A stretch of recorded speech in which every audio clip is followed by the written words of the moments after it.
Sa isang abalang kalsada sa gitna ng lungsod, may isang maliit ngunit napakaayos na pwesto ng prutas na parang sumasalamin sa kasipagan ng may-ari nito.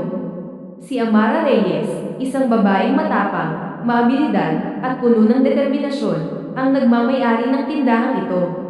Sa kabila ng init ng araw na tila nagbabaga sa kanyang balat, at ng walang tigil na ingay ng mga sasakyan, masigasig niyang inaayos ang kanyang mga paninda, ang mga hinog na mangga na tila ginito ang hiyas, ang makopa na kasingkulan ng rosas, at ang pakwan na parang sumisigaw ng kasariwaan. Para kay Amara, hindi lang ito basta negosyo. Ito ang kanyang sandigan, ang nagbibigay buhay sa kanya at sa kanyang nakababatang kapatid. Ngunit isang araw, habang abala siya sa pag-aayos ng kanyang tindahan, isang mamahaling itim na sports car ang biglang huminto sa harap niya. Napakunot ang kanyang noo habang pinagmamasdan ng may kantab na sasakyan na tila hindi bagay sa simpleng kalsada iyon. Sino na naman kaya ang dayong yan? Tanong niya sa sarili habang pinipigilan ang pagtaas ng kilay. Ngunit bago pa siya makapag-isip ng iba, biglang umarangkada ang kotse, muntik na siyang masagasaan. Hoy, gago ka ba? Nasaan ang mata mo, ha? Sigaw niya nang may halong galit at kaba, habang napaatras siya ng bahagya. Tumigil bigla ang kotse, at bumukas ang pinto nito. Lumabas ang isang matangkad na lalaki, maputi, at halatang galing sa angkan ng mga mayayaman. Suot nito ang mamahaling shades, isang branded na hoodie sa kabila ng tirik na araw, at may lakad na parang modelo sa isang commercial. I'm so sorry. I didn't mean to, almost hit you, sabi nito sa isang malamig ngunit tila nakakabighaning tono. Napasinghap si Amara. Aba, ano raw? Ano yung Ha? Ano bang sinasabi mo? Sagot niya ng may irak habang nakapamewang. Tinanggal ng lalaki ang kanyang shades at tumitig ng diretso kay Amara. Ang mga mata nito ay parang may itinatagong lihim. I said I'm sorry. Do you understand? Kulit ng lalaki, tila nagpipigil ng inis. Tumaas ang kilay ni Amara. Ha? Ang lakas naman ng loob mong mambangga, tapos ako pa ang hindi nakakaintindi. Hoy, hindi porket Ingles ka ng Ingles ay mayaman ka na kagad, ha? Napangiti ang lalaki, isang ngiti na may halong yabang at aliw. Well, I am rich. So, technically, sagot nito habang nakangisi. Halos masamid si Amara sa inis. Sino ka ba, ha? Sanggal niya, ang mga matay nagbabaga sa galit. Ngumiti ang lalaki at inilahad ang kanyang kamay. I'm Miguel Santos. Nice to meet you, miss. Hindi tinanggap ni Amara ang kamay nito. Sa halip, tumalikod siya at nagpatuloy sa pag-aayos ng kanyang tindahan. Hindi mo na kailangang malaman, irap niya, pilit na pinipigilan ng sarili na masira ang araw dahil lang sa mayabang na estranghero. Ngunit kinabukasan, habang abala si Amara sa pagtitinda, isang pamilyar na itim na sports car na naman ang huminto sa tapat ng kanyang pwesto. Napataas agad ang kilay niya. Huwag mong sabihin, bulong niya sa sarili. Bumukas ang pinto, at bumaba ang parehong lalaki, naka-shades pa rin, at may ngiti sa labi na tila ng asar. Oh my gosh, no way, bulalas ni Amara habang napahawak sa kanyang sentido, pilit na pinipigilan ang sarili na mainis. Sa gilid ng kanyang paningin, isang pamilyar na figure ang sumandal sa kanyang mamahaling kotse, parang isang bida sa pelikula. Nakangisi si Caleb, ang kanyang presensya ay parang isang eksena sa isang romantic comedy. Hello, miss. Hindi ko na kailangang malaman ang pangalan mo. Aniya, puno ng kumpiyansa. Napairap si Amara, ang inis sa kanyang mukha ay hindi may tago. Ano na namang kailangan mo? May utang ka ba sa akin? O baka naman may nasira ka na naman sa pwesto ko? Ngumiti si Caleb, ang ngiti niyang tila may halong pang-asa. I just realized I've never tried buying from a small vendor before, so I want to support local businesses. Aba, talaga, sagot ni Amara, ang kanyang tono ay may halong sarkasmo. Bakit parang pakiramdam ko, hindi local business ang gusto mong suportahan, kundi ako mismo, dagdag niya, sabay taas ng kilay. Napatawa si Caleb, ang kanyang tawa ay parang musika sa hangin. Damn, you are sharp. Mas matalas pa ako sa yaman mo, sagot ni Amara, sabay abot ng isang hinog na mangga. Sige na, bumili ka na para makaalis ka na. Nakakasira ka ng ambience dito. Kinuha ni Caleb ang mangga. ngunit imbes na bayaran ito ng tamang halaga, bumunot siya ng PHP 5,000 mula sa kanyang wallet at iniabot ito kay Amara. Here, keep the change. Napasinghap si Amara, ang kanyang mga mata ay nanlaki sa gulat. Hoy, isa lang ang binili mo. Huwag mo akong suhulan. Consider it a donation, sagot ni Calix, na tila walang pakialam. Mabilis na sinunggaban ni Amara ang pera at sinampal ito sa dibdib ni Calix. Hoy, hindi ako tumatanggap ng donasyon. Bumili ka ng tama, sa halip na magalit, natawa lang si Calix. Wow, you are feisty. I like that. Bumili ka ng prutas ng tama at umalis ka na bago pa kita batuhin ng langka, bulyo ni Amara. Ang kanyang mga mata ay nagbabaga sa galit. Okay, fine. I'll take everything, sabi ni Calix na parang gusto lang mangasar. Anong everything? Tanong ni Amara, hindi makapaniwala. All your fruits. I'll buy them all, sagot ni Calix. Ang tono niya ay seryoso ngunit may halong biro. Nanlaki ang mga mata ni Amara. Baliw ka ba? Ano to? Prank? No, I'm serious. So, how much? Tanong ni Calix habang nakangiti. Napatulala si Amara. Sino ba talaga itong lalaking ito? At bakit bigla na lang siyang nagpapakasantaklaw sa tindahan niya? Ngunit sa kabila ng kanyang pag-aalinlangan, hinayaan niyang bilhin ni Calix ang lahat ng kanyang paninda. Kahit naiinis siya sa binata, alam niyang malaking tulong ito sa kanya at sa kanyang kapatid.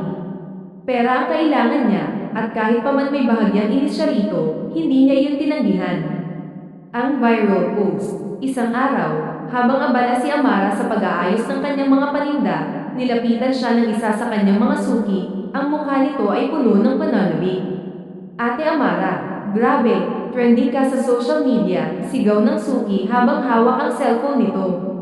Napakunot ang noo ni Amara. Ha, anong trending? Tanong niya, halatang naguguluhan. Pinakita ng suki ang isang viral post na may libo-libong likes at shares, support local businesses.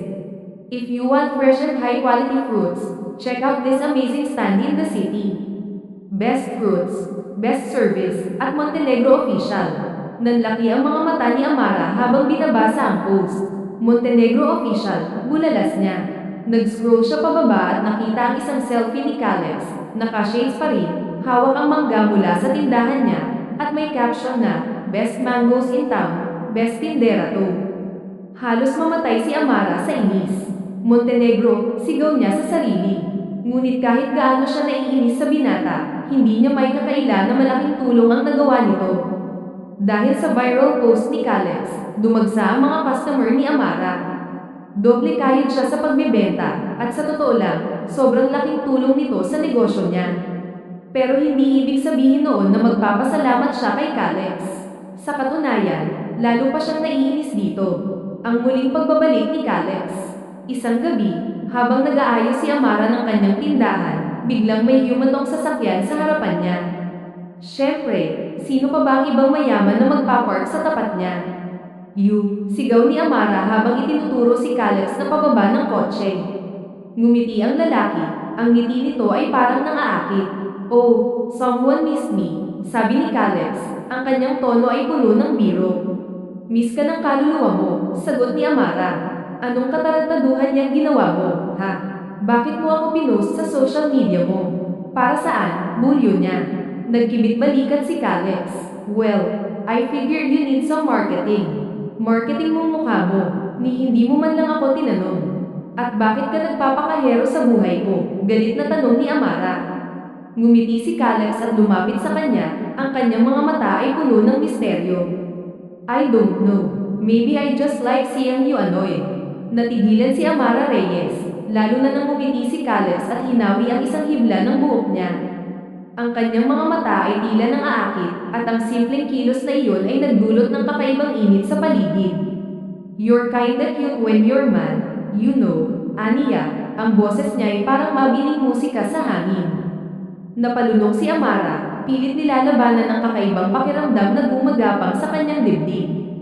Hindi niya maintindihan kung bakit parang biglang bumagal ang oras. Pero syempre, hindi siya papatalo. Mabilis niyang sinampal ang kamay ni Calix. Ang kanyang mukha ay nagbabaga sa inis. Bili ka muna ng prutas bago ka landiin. Montenegro, bulyo niya. Pilit na itinatago ang namumuong kilig. Ngumisi si Calix, tila hindi naapektuhan sa pagtataray ni Amara. Is that how you think of me? Anyway, alright, I'll take one apple. Bumunot siya ng 5,000 mula sa kanyang wallet at iniabot ito. Napangiwi si Amara, ang kanyang kilay ay nagtaas. Hindi na naman ito barya. Nang akmang magsasalita siya para magreklamo, biglang sumingit si Luz Medina, ang kaibigan niyang mahilig mangasar. Oy, girl, ang hot ng suki mo, ha? Bulong ni Luz, sabay tingin kay Calix na puno ng landi. Napairap si Amara, huwag mo nga akong idamay sa kaharatan mo, Luz Medina, galit niyang sagot. Pero imbes na tumigil, mas lalo pang nagpakyut si Luz. Hi, Sir Calix. Bumalik na naman kayo. Hindi pa ba kayo nagsasawa sa prutas namin? O kay Amara Reyes mismo, sabay kindat nito na tila may sariling agenda. Hindi na nakapagpigil si Amara. Bigla niyang pinurot ang tagiliran ni Luz. Aray, sigaw ni Luz, sabay hampas sa braso ni Amara. Ano ba, babae ka? Ang sakit noon. Masakit naman pala. Kaya tumigil ka na dyan, sagot ni Amara. Ang kanyang mukha ay puno ng inis. Si Calix naman, na tila enjoy sa nangyayari, ay tinapos muna ang kinakain niyang mansanas bago nagsalita. So, you guys are always like this? Or this is a special show for me? Tanong niya, ang kanyang ngiti ay tila may halong biro. Takte, bakit ka ba nakikisingit? Sagot ni Amara, ang kanyang mga mata ay nagbabaga sa galit, o baka naman sa kaba. I mean, it's kinda cute, sagot ni Calix, ang kanyang tono ay parang nangaakit pa lalo. Napaatras si Amara, ang kanyang puso ay tila nagtatakbuhan sa kaba. Hindi niya mawari kung bakit parang bigla-bigla na lang bumibilis ang tibok ng puso niya tuwing nagtatama ang kanilang mga mata. Pero bago pa siya makapagsalita, biglang sumingit si Luz. OMG, kinikilig ka? Ano? Tanong nito na may halong panunukso. Nanlaki ang mga mata ni Amara. Ano? Hindi Ano ka ba? Sigaw niya, pilit na itinatanggi ang nararamdaman. Mas lalo pang natuwa si Calix. You're blushing, sabi nito, sabay ngiti na para bang nanalo siya sa isang laro.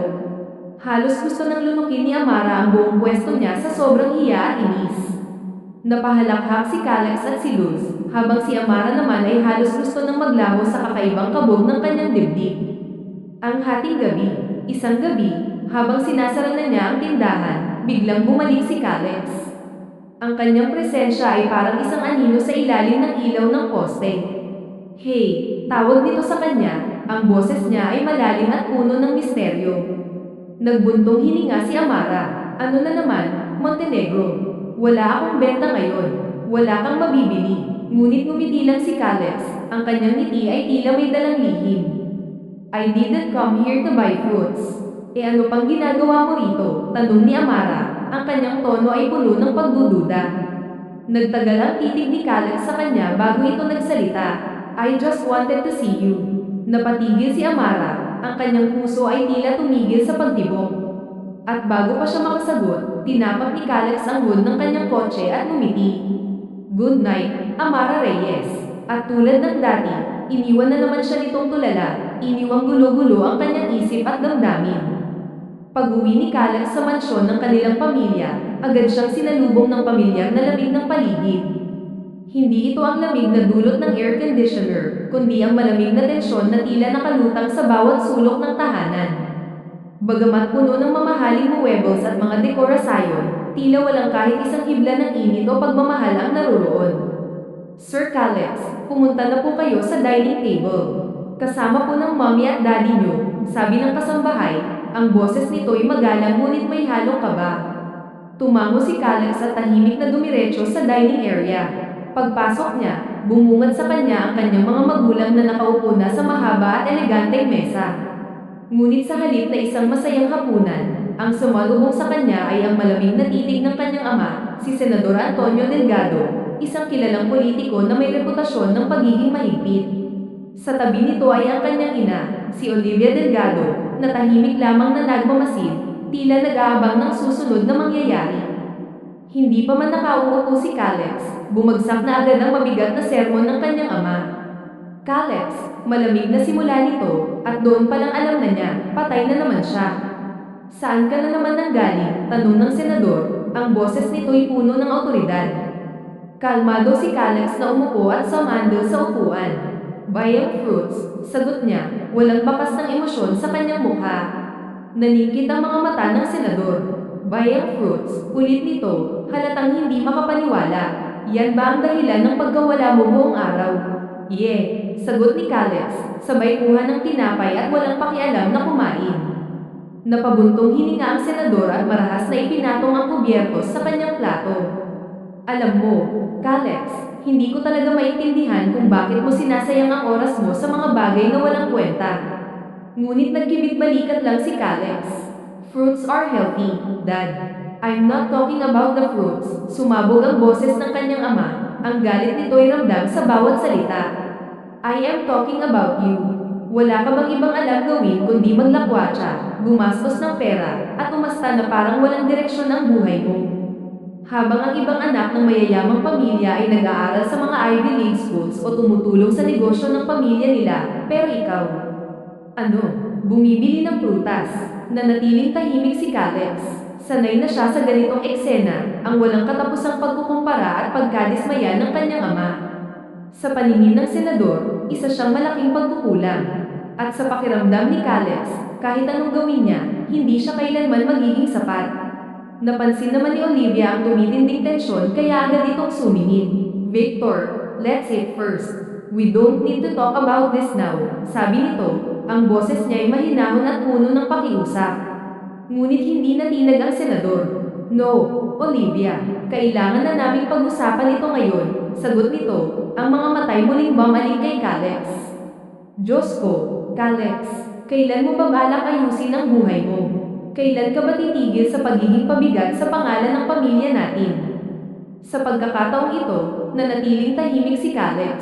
Hindi dahil wala siyang sagot, kundi dahil alam niyang wala namang saysay ang pagsagot. Pagod na siya. Ilang beses na siyang nag-try, nag-aral siya sa business school, pero hindi siya nagtagal. Pinilit niyang pasukin ang politika, ngunit hindi niya kinaya ang bigat nito.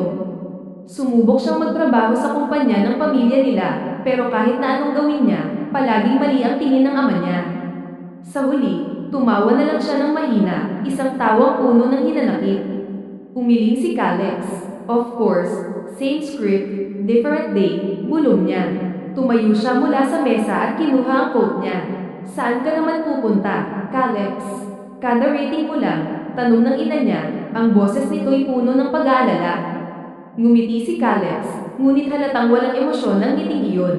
Bibili ng prutas, sagot niya. At bago pa siya mapigilan ng kanyang ama, tumalikod na siya at lumabas ng bahay. Hindi niya alam kung saan siya pupunta, pero ang alam niya, isa lang ang gusto niyang makita sa gabing ito, ang isang palaban at masungit na tindera na kahit kailan ay hindi siya tinrato na parang basura.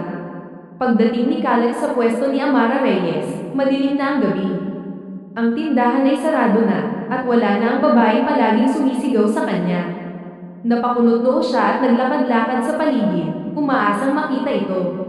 Ngunit kahit anino ni Amara, wala. Hinahanap mo si Ate Amara Reyes, tanong ng isang batang payat, mga 10 taong gulang, na may hawak na plastik ng mangga.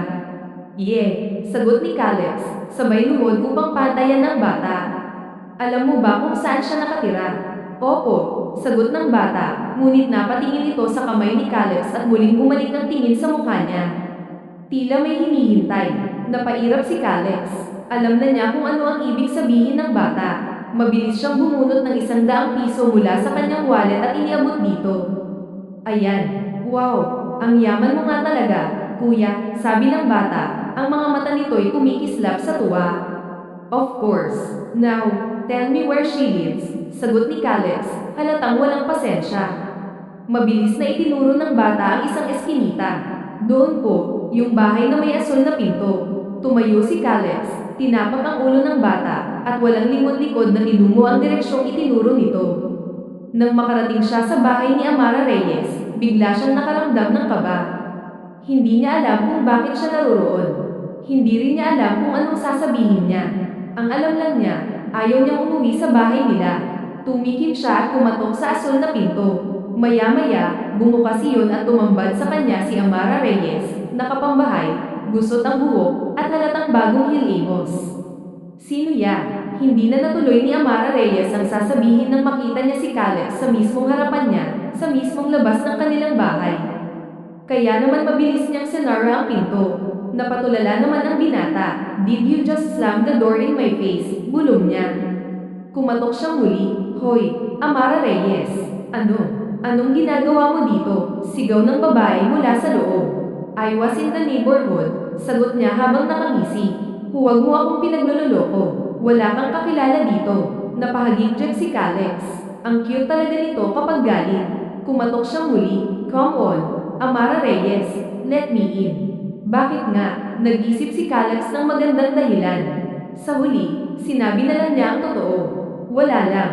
Wala akong ibang gustong puntahan. Natahimik ang kabilang panig. Pagkatapos ng ilang segundo, dahan-dahang bumukas ang pinto. Sumilip si Amara Reyes. Nakakunot ang noo, pero bukod doon, pansin ni Caleb na hindi na magulo ang buhok nito. Kaya doon na siya napangisi. Sus, nagpaganda ka pa talaga bago mabuksan ang pinto, ha? Ang kapal naman ng mukha mo. Ang nga pala, ang drama mo naman. Mayaman ka pero parang wala kang bahay. Ngumiti si Caleb. Hindi mo maiintindihan, sagot niya. Tinignan siya ni Amara Reyes mula ulo hanggang paa, parang inaaral kung may masamang balak siya. Sa huli, tumalikod ito at bumantong hininga. Ha, leche, pasok na nga, bulong nito. Ngumiti naman si Caleb at pumasok na nga sa loob. Pagpasok, agad niyang napansin na hindi naman masyadong kalakihan ng bahay ni Amara Reyes, pero komportable. Bukod doon, napansin din niya ang isang batang babae na sa tingin niya ay nasa 5 taon siguro at naghahanda na ng pagkain sa maliit na mesa. Nang makita siya nito, agad siyang ngumiti at nag-wave. Hi po, sabi ng batang babae. Hi, sagot naman ni Caleb. Si Amara Reyes naman, nakatayo sa gilid, ay napapailing. May bisita, sarkastiko nitong sabi. Well, gusto ko lang naman makita kung ano ang ginagawa ng isang masungit na tindera ng mga prutas. At anong hinahanap mo dito sa bahay ko? Walang sagot si Caleb. Tahimik lang siyang umupo sa isang tabi habang tinatanaw ang kabuuan ng simpleng tahanan ni Amara Reyes. Hanggang sa magsalita ang kapatid ng dalaga. Ate, magdadagdag ba ako ng plato para kay kuya? Napalingon naman si Caleb at napangiti. Sakto, gutom na ako.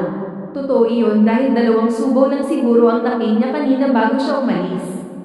Hindi ako nagluto para sa'yo, sabi ni Amara Reyes na medyo may halong tawa at inis. Wala nga kaming ulam, tortang talong lang. Kumakain ka ba nito? Tortang talong. Bakit naman hindi? Veggies naman yan, di ba? Oo nga, pero iba kasi ang pagkain namin sa pagkain yung mga mayayaman. Baka lang hindi mo gusto. Ano bang tingin mo sa akin, ha? Hindi ako maarte, no? Ayos lang, ngiti pa nitong sabi. Wala nang nagawa si Amara Reyes kundi hayaan si Caleb sa gusto nito. Nagdasal na muna sila bago nilantakan ang pagkain sa mesa. Walang nagsasalita, maliban na lang kay Amara Reyes na kinukumusta ang pag-aaral ng kapatid niya, habang si Caleb ay nililibot lang ang paningin sa kabuuan ng bahay. Hanggang sa may napansin siya. Amara Reyes, don't mind me asking ha, kaya lang napansin ko, nasaan ang mga magulang mo? Nagulat ang dalaga, hindi dahil hindi siya sanay, kundi dahil may kasamang kirot sa tuwing naaalala ito. Matagal na niyang gustong kalimutan ng lahat ng iyon, pero alam niya na kailangan din niyang sagutin ang tanong na iyon ni Caleb. Wala na sila, sorry, ilang taon na silang patay. Anong patay ang pinagsasabi mo? Hindi pa sila patay, no, sagot ni Amara Reyes. Sumakabilang buhay. Oo, ayun. Hindi umayon sa kanila ang tadhana. Naghiwalay, naghanap ng bago ang bawat isa, kaya nakalimutan na kami. Kami ang orihinal na anak, pero kami ang naging anak sa labas, Nakangiti man si Amara Reyes, pero ramdam ni Caleb ang lungkot sa mga mata nito. Sorry, hindi ko alam, sagot ni Caleb. Walang gaanong eye mix, Amara Reyes. Okay lang, mabilis na sagot ni Amara Reyes. Tumingin siya kay Caleb, saka binalik ang mata sa kanyang plato. Masaya naman kami ngayon. Nagsusumikap na lang kami nitong kapatid ko para sa mga buhay namin. Pero hindi ba't mahirap yun, Amara Reyes? Parang nakakapanibago, di ba? Walang magulang na mag-aalaga, tanong ni Calix. Napatahimik si Amara Reyes saka nagkaroon ng isang mapait na ngiti. Minsan, hindi mo na rin kailangan ng magulang para mag-survive. Ayoko na rin namang ipilit ang sarili namin sa kanila, dahil sa huli, alam naman namin na kami lang ang masasaktan. Kaya ngayon, kontento na kami na dalawa lang kami. Kahit wala na akong halos pahinga, ay wala na akong pakialam. Basta masiguro ko lang na hindi magagaya sa akin ang kapatid ko. Hindi ako nakapagtapos o kahit nakapag-high school man lang, kaya gusto ko siya ang makapagtapos. Doon na sikretong napangisi si Calix dahil sa pagkabilib niya sa dalaga. Saksi siya kung gaano ito kasipag, na kulang na lang magtinda buong araw at buong gabi para makabenta. Well, kung may chance kang magpahinga, anong gagawin mo? Pumunta si Amara Reyes sa maliit na lalagyan ng mga baso at nagsalin ng tubig para kay Calix. Siguro, magtago, oo, magtago sa mundo. Minsan, gusto ko lang na mag-isa at wala ang lahat ng ito. Alam ni Calix ang bigat na daladala ni Amara Reyes, kaya naman mas pinili niyang ilihis ang usapan at magpatawa. Well, kung magtatago ka, baka hindi ko kayanin. Alam mo naman ang mga mata ko, lagi kang hinahanap. Hay, bagay po kayo ni ate, kuya, panunokso pa ng kapatid ni Amara Reyes, na siyang ikinatawa na lamang nilang tatlo. Pagkatapos ng hapunan, habang nililigpit ng kapatid ni Amara Reyes ang kanilang pinagkainan, mabilis namang tumayo ang dalaga habang hila-hila si Calix palabas. Hey, what are you doing? Gulat na tanong ni Calix sa kanya. Matutulog na kami. May klase pang kapatid ko bukas ng umaga. Ako naman, magtitinda ng maaga. Kaya umuwi ka na. Hindi agad umimik ang binata, bagkus bumantong hininga lang ito. I don't feel like going home. Dito na lang ako matutulog. Natigilan si Amara Reyes at tumingin kay Calix na may hindi makapaniwalang ekspresyon. Ah, ano ka ba? Walang kutsan dito, balig lang. That's fine. I don't mind. Hindi ako maarte, Amara Reyes, sagot nito nang nakangisi. Alam mo, hindi ko talaga maunawaan kung bakit dito mas sinisiksik ang sarili mo. Kung wala kang mapuntahan, pwede ka namang mag-book ng room sa hotel, Mas gusto ko nga kasi dito. Please, ang nakatayong si Amara Reyes ay hindi na malaman ang gagawin, kaya naman napairap na lamang siya. Basta ha, huwag mo akong sisihin ha. Oh, pumasok ka na. Doon ka na lang muna sa kwarto ko. Kami na lang ng kapatid ko ang magtatabi. Napangiti naman si Calix bilang tugon. At sa gabing iyon, habang ang hangin sa labas ay dumadampi sa mga bintana, doon lang nahanap ng binata ang panandaliang kapayapaan sa isang mundo na puno ng abala at ingay. Kinabukasan, nagising si Calix na para bang binubugbog ang kanyang katawan. Lahat ng bahagi ng kanyang katawan ay masakit. Nang gumalaw siya, agad niyang naramdaman ang mga kagat ng lamok na tinamo sa magdamag. Ang balat niya ay puno ng pulang marka. Hindi rin siya nakatulog ng maayos dahil sa kaunting espasyo ng silid at tigas ng hilon. Kaya't nagising siya na parang may isang bagyong dumaan sa katawan niya. Natawa siya. Natawa na lang si Amara Reyes nang makita si Calix na parang binugbog ng lamok. Good morning, Mr. Rich Guy. Wow, mukhang masarap ang buhay ng isang bilyonaryo ah. Ang dami mong alaga, tumatawang saad ni Amara Reyes. Ay, sana pala nagdala ako ng mosquito repellent. Baka magka-dengue na ako, sabi ni Calix habang inuunat ang katawan. Nagtaas ng kilay si Amara Reyes at hindi na napigil ang matawa. Oh my gosh, Calix, ang uwa mo ah. Ganyan ba talaga ang mayayaman? Hindi ba pwedeng pa-welcome lang yun ng mga lamok? Teka, hindi mo ba ginamit yung net na nasa gilid? I don't know how to use it, okay. Ay grabe siya, ikakabit mo lang sa mga pako sa gilid-gilid, sagot ni Amara Reyes. Alam ko ba, didiretso na ako sa doktor ngayon, baka magka-fever pa ang katawan ko. Magsisi pa ako, puti pa ang mata ko, tapos may blotch spots pa. Parang may kabuang pandemic na ako, sagot ni Calix na tila nagbibiro pero seryoso. Sabi ko na nga ba, ang mga mayayaman lagi na lang exaggerated. Akala ko ba kaya mong mag-adjust sa banig? I changed my mind. Anyway, nasaan ang kapatid mo? Tanong ni Calix nang mapansin na silang dalawa na lamang ni Amara Reyes ang nasa bahay. HM, pumasok na sa school, sagot ni Amara Reyes habang naglalakad papuntang kusina. Maaga talaga yun umaalis kasi sumasabay kay Manong Cardo, yung tricycle driver dyan sa ikalawang bahay. May free ride si Bunso pag naabutan niya. Oh, kumain ka na muna. May itlog dyan. Aalis na rin ako papuntang pwesto ko. Hatid na kita. Huwag na. Dumiretso ka na sa doktor mo. I insist. Sa bahay na rin ako kakain. Hindi ako sanay mag-agahan ng ganito kaaga eh. Wala nang nagawa si Amara Reyes kundi ang hayaan si Calex na ihatid siya sa kanyang pwesto. Pagdating nila sa pwesto, saktong pagbaba niya ay naroon si Luz Medina. Kaya nakita nito na magkasama ang dalawa. Amara Reyes, I have to go. Mag-iingat ka, and thanks sa pagpapatuloy mo sa bahay mo. Wala yun, Calex. Basta mag-iingat ka din ha. Tumango naman si Calex at pinaandar na ang kotse. Nang pupwesto na sana si Amara Reyes, ay doon na siya sinalubong ni Luz Medina ng isang malisyosong tingin. Ho, sa bahay mo natulog si Sir Miguel Santos. Hoy, Luz Medina, yung bunganga mo. Nakitulog lang siya, pero mali ang berde ng utak mo ah. Hindi na nga napigilan ni Luz Medina ang pagtawa. Seryoso, hindi ako makapaniwala. Grabe, girl, ibang-iba ka na talaga. Maling hinala ka na naman ha. Magkaibigan lang kami. Sa ngayon, paano bukas? Naiiling na lamang si Amara Reyes sa sinasabi ng kaibigan, pero sa loob-loob niya, nagtitili na siya dahil sa kilig.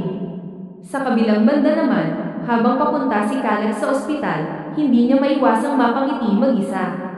Kahit puno ng kagat ng lamok ang katawan niya at may kaunting sakit, ay masaya siya dahil kasama niya ang dalaga sa buong gabi. Bakit nga ba ako natutuwa? Tanong ni Calex sa sarili habang tinatahak ang daan.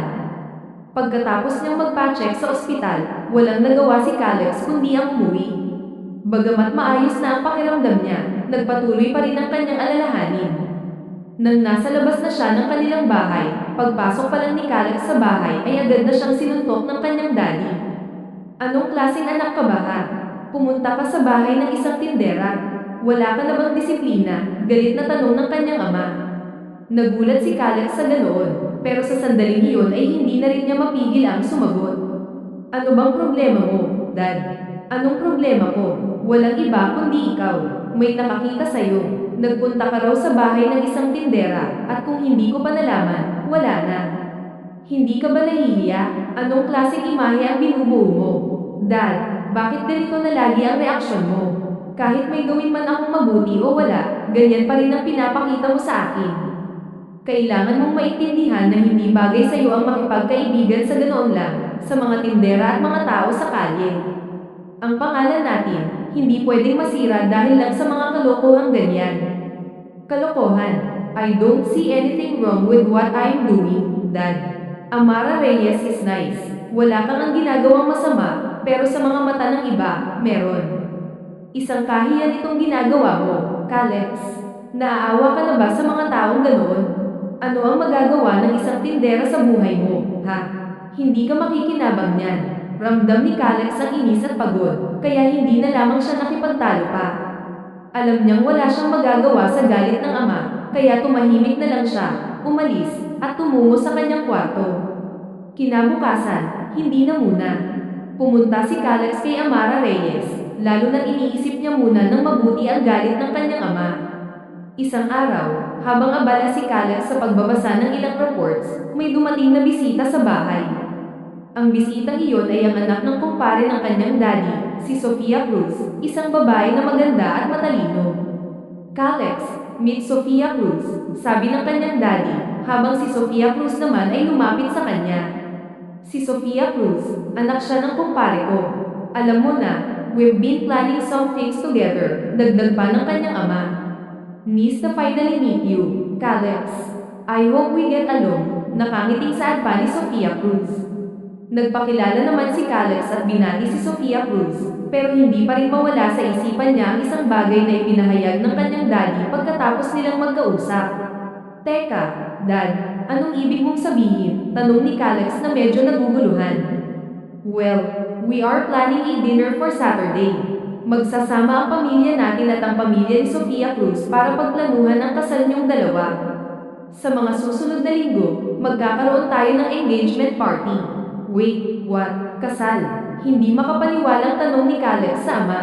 Oo, kung saan-saan na kasi napupunta ang atensyon mo. Nasa maling landas ka na, kaya itutuwid natin. Isa pa, nakita ko si Sofia Cruz na may potensyal na maging magandang partner mo sa negosyo. At alam ko rin na maganda ang family background nila. This is happening, Calix. Hindi malaman ni Calix ang gagawin. Naiwan siyang tulala at halos hindi makapagsalita. Biglaan ang lahat, kaya halos hindi na siya makapag-isip ng tama. Nang hapon na, nagdesisyon si Calix na puntahan si Amara Reyes sa pwesto nito. Hindi pa rin mawala sa isipan niya ang mga kaganapan sa bahay at ang mga bagay na kailangan niyang pag-isipan. Pero sa kabila ng lahat ng iyon, may isang bagay na alam niyang makapagpapasaya sa kanya, ang makita si Amara Reyes at makausap siya. Pagdating niya sa pwesto nito, agad siyang sinalubong ng ngiti ng dalaga. "Oh, ikaw pala, ngayon ka pa napadalaw, ha? Busy ka ba?" tanong ni Amara Reyes habang nag-aayos ng prutas. Wala naman.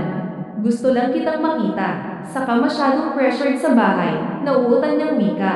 Hanggat maaari, ayaw niyang sabihin sa dalaga ang totoo. Pressure. Hay naku, ganyan talaga kapag mayaman, sagot ni Amara Reyes. Habang nag-uusap sila, napansin naman agad ni Amara Reyes na may pasa sa labi si Calix, kaya nilapitan niya ito. "Uy, anong nangyari sa labi mo? May pasa ka?" "Oh, yan. Wala lang yan. Nabangga kasi ako kanina sa pinto," sagot ni Calix. "Talaga? Di sana buko lang inabot mo. Kaso hindi. Sigurado ka ba? Gusto mo, gamutin ko na muna." Huwag lang yan. Mas okay nga siguro yan kaysa sa ibang mga battle scars." Hindi na lamang nagpumilit si Amara Reyes at nakipagkwentuhan na lamang din kay Calix. Hindi na rin naman iniisip ng binata ang mga alalahanin sa bahay, kasi sa ngayon, si Amara Reyes lang at ang simpleng pag-uusap nila ang siyang mahalaga. Sa mga simpleng araw na magkasama sila, hindi maiwasan ni Calix na mapansin kung gaano kaimportante si Amara Reyes sa kanya. Minsan, kapag hindi siya nakakapunta sa palengke, nagpapadala na lang siya ng mga bulaklak kay Amara Reyes, bagay na hindi naman maitatanggi ni Amara Reyes na nagpapangiti sa kanya. Hindi pa man nila pinag-uusapan ng malalim ang mga nararamdaman nila, pero parang meron na silang espesyal na koneksyon na hindi maipaliwanag.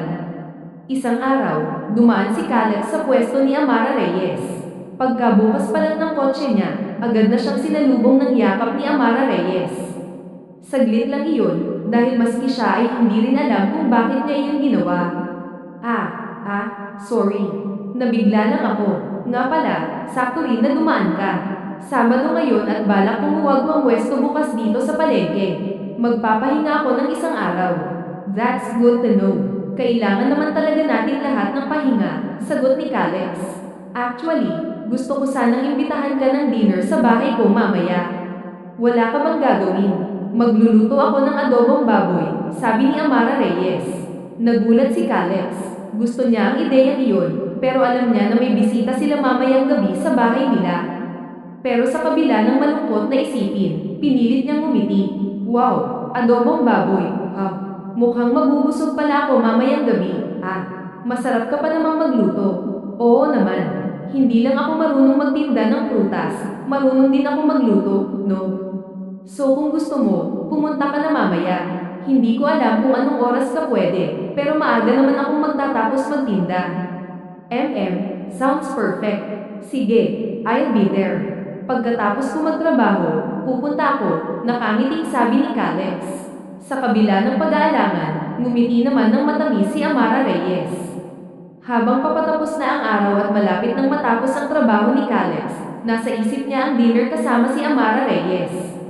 Tuwang-tuwa siya dahil gusto niyang makasama si Amara Reyes sa isang simpleng gabi kung saan wala ang mga pressures, wala ang politikal na usapin, at wala ang formalidad. Gusto lang niyang mag-enjoy sa isang pagkain kasama ang isang tao na nagpapasaya sa kanya. Pero bago pa man siya makaalis ng opisina, tumunog ang cellphone niya. Nang makita niya ang pangalan ng kanyang daddy na nasa screen, naramdaman niya na parang may bigat na pumasok sa dibdib niya. Calix, nandyan ka pa ba sa opisina? Kailangan mong umuwi ng maaga. Darating na si Sofia Cruz at ang pamilya niya maya-maya. Hinahanda na rin ang dinner. Parang binagsakan si Calix ng isang malamig na balde ng tubig. Ang mga daliri niya ay nanginginig habang hawak ang telepono. Hindi niya alam kung ano ang gagawin. May isang parte ng utak niya na nagsasabing umuwi na lang dahil baka magalit ang ama niya. Pero may isa pang bahagi ng puso niya na nagsasabi na mas gusto niyang makasama si Amara Reyes ngayong gabi sa simpleng dinner na plano nilang mangyari. Mabilis na tumingin si Calix sa relo at nagbuntong hininga. Sa huli, nagpunta pa rin si Calix kay Amara Reyes. Oh, ang tagal mo ah. Sakto, nakapaghanda na ako, sabi ni Amara Reyes, ngunit hindi na natuloy ang sasabihin niya nang bigla siyang yakapin ni Calix ng sobrang higpit. Nagulat ang dalaga pero hindi na siya nagsalita dahil ramdam niya na may mabigat na dinadala ang binata. Ngayon, alam kong hindi ko pa nasasabi sa'yo, pero bago pa mahuli ang lahat, gusto ko lang sanang malaman mo na mahal kita. Masaya akong nakilala ka, at hindi ko pinagsisisihan na napalapit ako sa'yo, saad ni Calix. Parang pangarap ang mga salitang iyon para kay Amara Reyes. Matagal na niyang naisip ang mga iyon, pero hindi siya makapaniwala na naririnig niya na iyon mismo mula kay Calix. Hindi siya nakapagsalita agad. Calix, anong ibig mong sabihin? Napano ka? Tanong ni Amara Reyes habang nakatingin pa rin sa mga mata ni Calix. Basta, please, know that I love you so much, okay?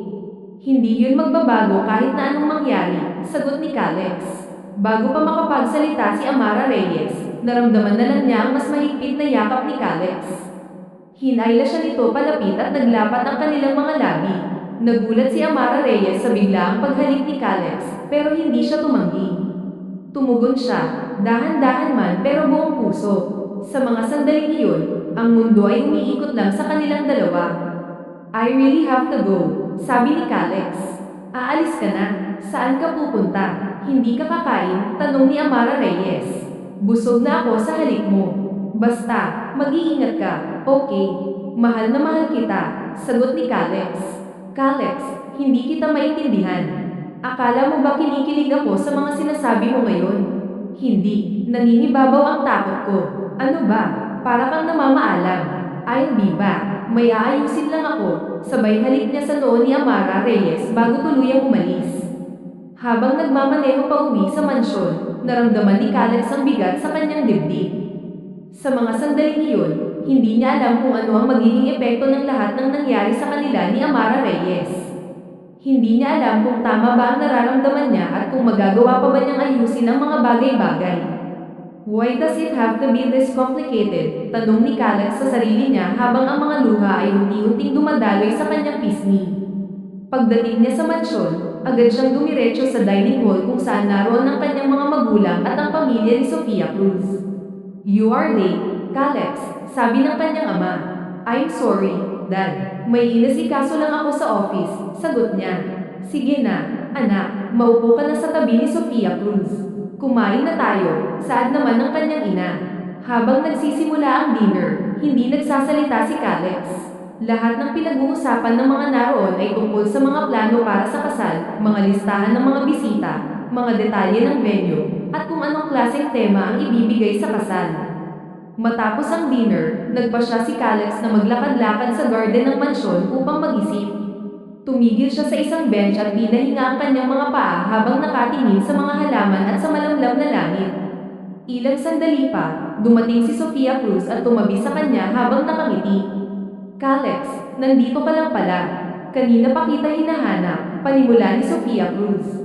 Bakit mo ako hinahanap? Gusto ko sanang makipag-usap sa'yo. About what? Alam ko na hindi ka masyadong nagsasalita kanina, and I get it, Calix. Alam ko na medyo malaki ang pressure sa'yo tungkol sa pamilya natin, sa kasal.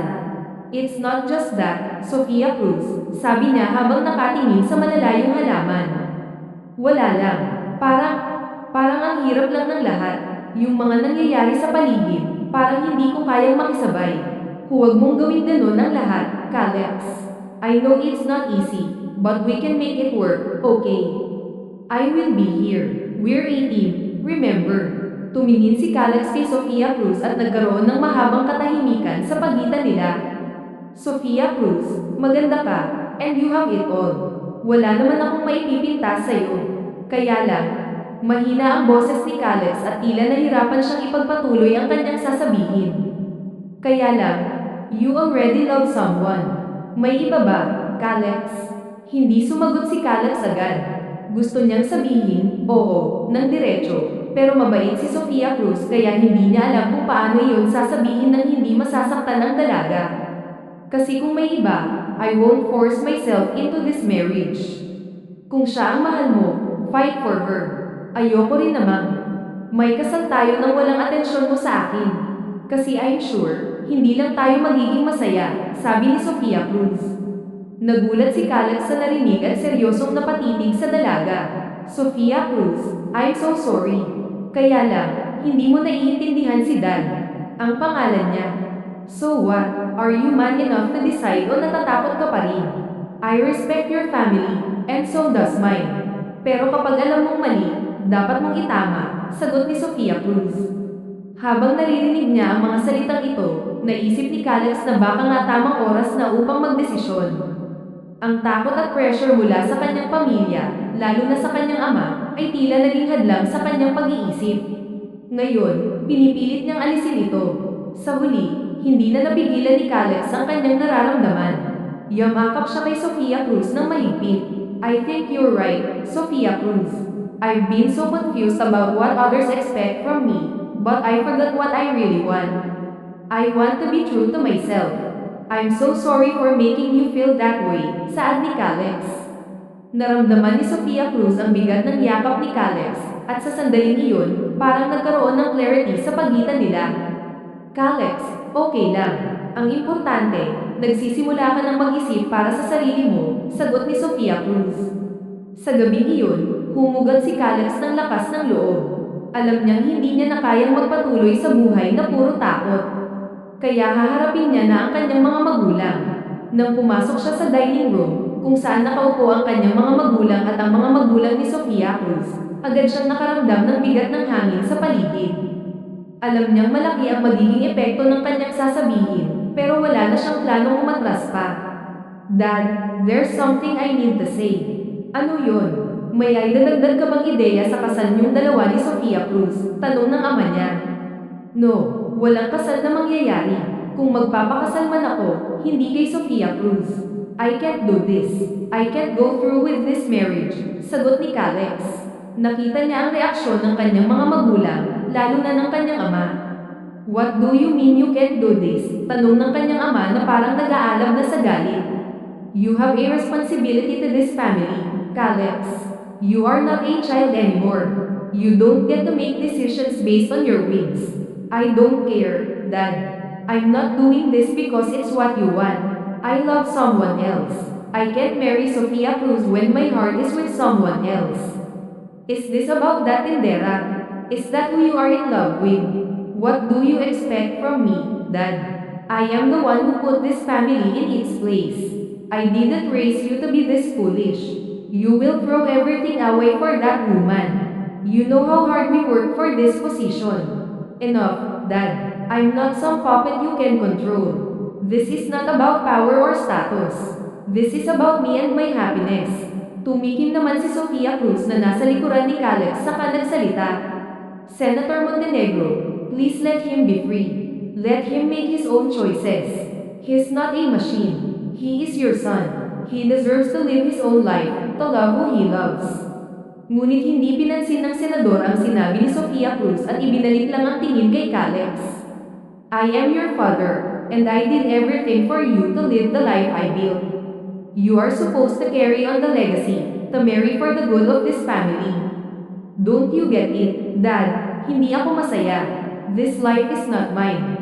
I've been doing everything just to make you proud. But where does that leave me? You want me to live a life I didn't choose. You want me to pretend and marry Sofia Cruz when my heart belongs to someone else. Stop it, Caleb. This is not just about you anymore. This affects the future of this family, our name and our business. You don't have the luxury of love. You have an obligation. Wala na akong pakialam. I'll figure things out on my own, and I don't need your approval.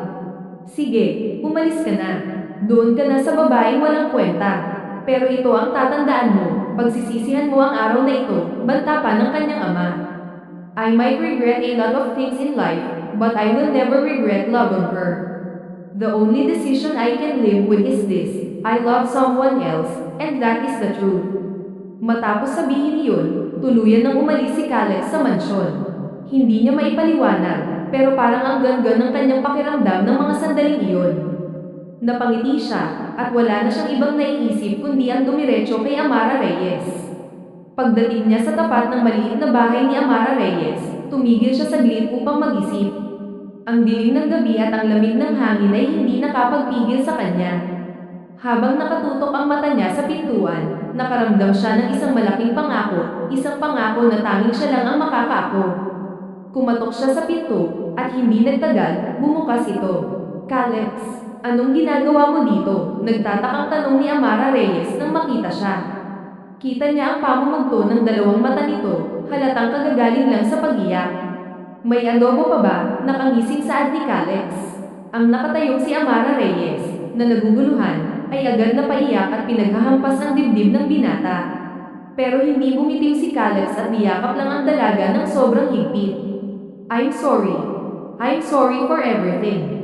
I left everything behind. I left the mansion, my father, my responsibilities. All for you, Amara Reyes. Nagulat si Amara Reyes, pero sa kabila ng lahat ng ito, isang ngiti ang gumuhit sa kanyang labi. Caleb, anong ibig mong sabihin? Ang ibig kong sabihin, Amara Reyes, gusto kitang maging masaya. At ang tanging paraan para magawa yun ay ang piliin ang laman ng puso ko. Inabot niya ang kamay ni Amara Reyes at dahan-dahang hinawakan ito. I've been running from these feelings for you, but I can't run anymore. I love you, Amara Reyes. I choose you. Hindi ko kaya magpakasal sa iba o sundin ang mga planong hindi ko pinili. Ang mahalaga sa akin ay ikaw. Doon na nga sinabi ni Caleb ang lahat kay Amara Reyes. Kaya ngayon, naiintindihan na ng dalaga ang sitwasyon. Nagtagpo ang kanilang mga mata, at sa mga sandaling iyon, pareho nilang naramdaman ang bigat at ginhawa ng isang bagong simula. I will never leave you. I love you.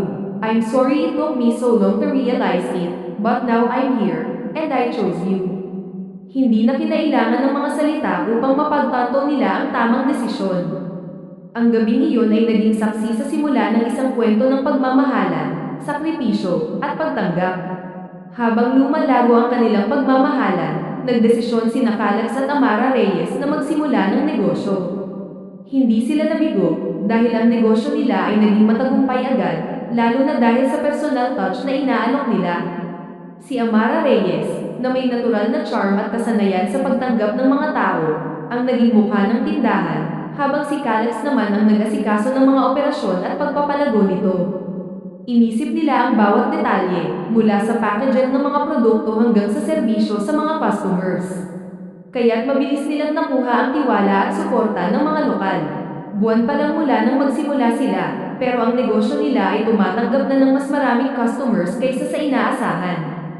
Ang mga tao sa komunidad ay natuwa sa kalidad ng kanilang mga produkto at sa magaan nilang pakikisalamuha. Habang ang negosyo nila ay patuloy na lumalago, unti-unti ring napagtanto ni Caleb at Amara Reyes na ang kanilang pagmamahalan ay umabot na sa isang bagong yugto. Hindi lang sila magkasosyo sa negosyo, kundi magkasosyo na rin sa buhay. Isang araw, habang nag-uusap sila sa kanilang opisina sa likod ng tindahan, hindi maiwasan ni Caleb na mag-isip at kabahan. Nakailang buntong hininga siya bago sabihin ang kanina pa bumabagabag sa kanyang isipan. Amara Reyes, simula ni Caleb sa medyo nanginginig na boses. Gusto ko na ikaw na ang makasama ko habang buhay. Sa lahat ng aspeto ng buhay ko, hindi ko kayang isipin na mawawala ka. I want us to keep building this life together. Hinugot ni Caleb ang isang maliit na kahon mula sa kanyang bulsa at ipinakita kay Amara Reyes ang isang simple pero eleganteng engagement ring. Amara Reyes, please marry me. I promise to love you, to support you, and to stand by you through everything. Gusto ko ang buhay ko ay kasama ka. Dahil sa hindi inaasahang tanong, hindi nakapagsalita si Amara Reyes kaagad. Nangingilit na ang mga luha niya habang tinitignan ng singsing at si Caleb. Nang matutap niya ang kanyang nararamdaman, ngumiti siya ng malapad. Caleb, oo, I will marry you. At sa mga simpleng salitang iyon, ang kanilang kwento ay pumunta na sa susunod na chapter, ang pagbuo ng pamilya at ang simula ng isang bagong yugto ng pagmamahalan. Hindi pa man tanggap ng pamilya ni Caleb ang kanilang pagpapakasal, pero alam nila na darating din ang panahon na magiging maayos ang lahat. Hindi iyon ang kanilang focus, kundi ang masayang pagsasama bilang mag-asawa at ang pamilya na kanilang bubuin.